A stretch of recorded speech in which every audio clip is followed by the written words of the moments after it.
Pourquoi vous le voulez? Pourquoi? Pourquoi? Et d'où le tenait ce cigare? Hein? Et vous pensez que je ne sais pas où vous amenez le vieux tous les jours ni dans quel but? Et vous, qu'est-ce que ça peut vous faire? Espèce d'ordure.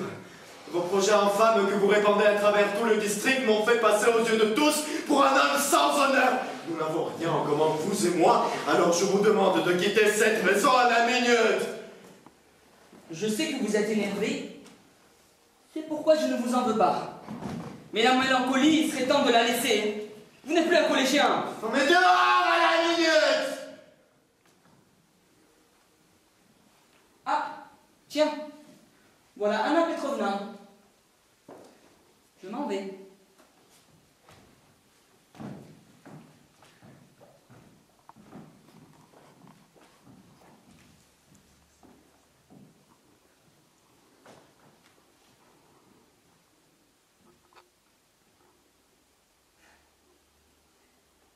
Pourquoi est-ce qu'elle est venue?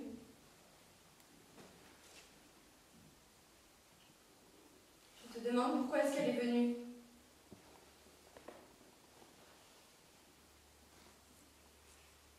Ne me demande rien, Anita. Je suis profondément coupable. Trouve-moi le châtiment que tu veux, je supporterai tout, mais ne me demande rien. Je n'ai pas la force de parler. Pourquoi est-ce qu'elle était ici? Alors voilà comment tu es. Un homme ignoble et sans honneur. Enfin, je vois quel homme tu es. Tu te souviens? Tu es venu. Tu m'as fait croire que tu m'aimais. Et je t'ai cru. J'ai quitté mon père, ma mère, ma religion, et je t'ai suivi. Tu me montais quand tu parlais de la vérité, du bien, de tes nobles projets. Je croyais chaque mot que tu me disais. Anita, je n'étais jamais menti. J'ai vécu 5 ans avec toi. Je me rongeais, je me rendais malade à l'idée que j'avais trahi ma religion. Mais je t'aimais. Et je n'ai pas cessé une seule seconde de t'aimer. Tu étais mon idole. Et quoi? Toi, pendant ce temps-là, tu me mentais et me trompais de la façon la plus... Anita, je n'étais jamais menti. Il m'est arrivé de me tromper, oui, mais je n'étais pas menti une seule fois dans ma vie. Ça, tu n'as pas le droit de me le reprocher. Maintenant, tout est clair. Tu t'es mariée avec moi en pensant que mon père et ma mère me pardonneraient, qu'ils me donneraient de l'argent. Tu pensais ça? Tu venais de mettre un second à ma patience à l'épreuve. Et toi? Quand tu as vu qu'il n'y avait pas d'argent, tu as changé de tactique. Maintenant, je me souviens de tout. Maintenant, je comprends. Jamais tu ne m'as aimé.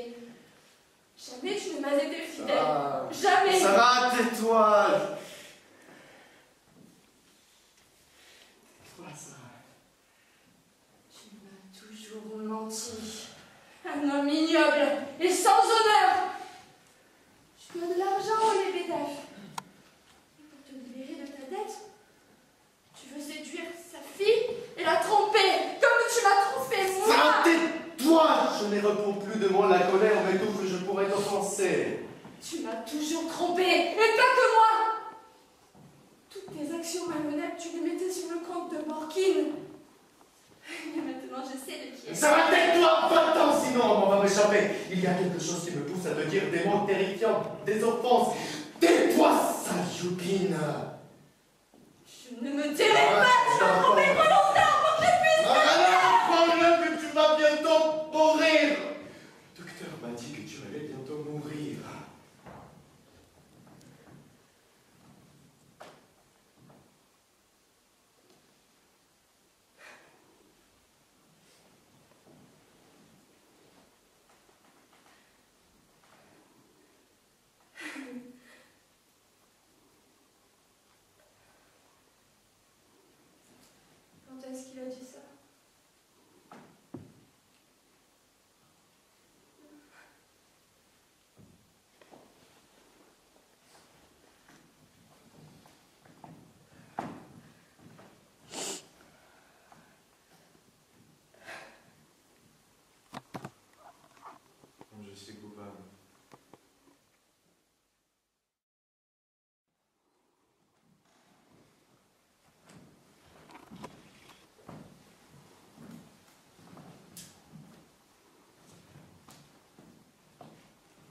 soyez toujours en noir?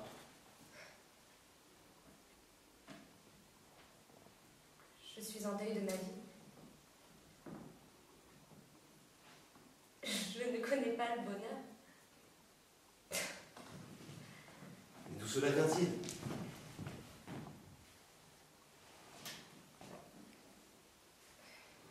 Je ne comprends pas. Vous êtes en bonne santé? Votre père, il n'est pas riche peut-être, mais il n'est pas dans le besoin.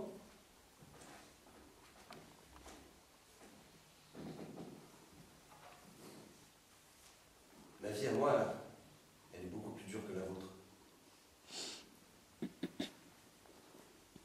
Je touche en tout et pour tout 23 roubles par mois, et là-dessus encore, on me retient ma retraite.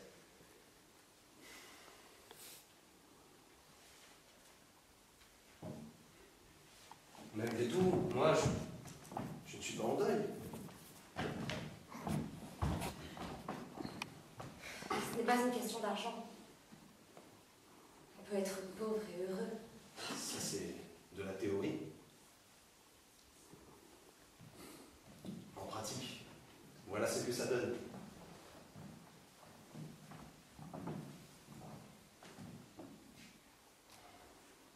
Qui voudrait se marier avec quelqu'un qui n'a déjà pas de quoi se nourrir lui-même?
J'entendais pas.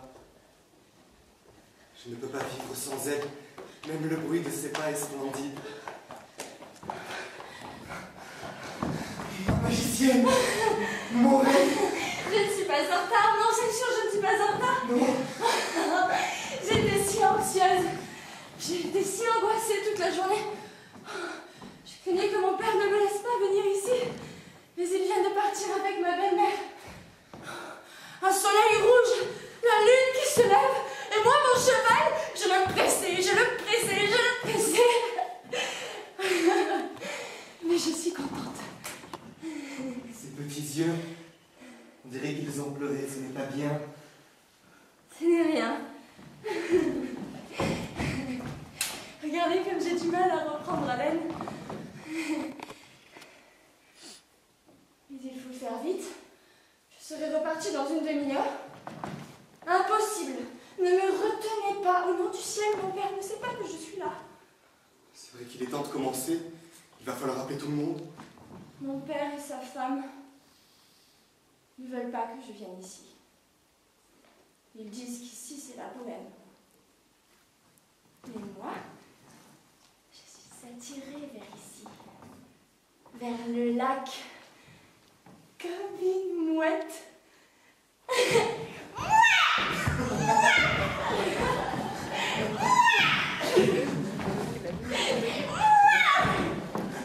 Nous sommes seuls. Il y a quelqu'un là-bas, je crois. Personne.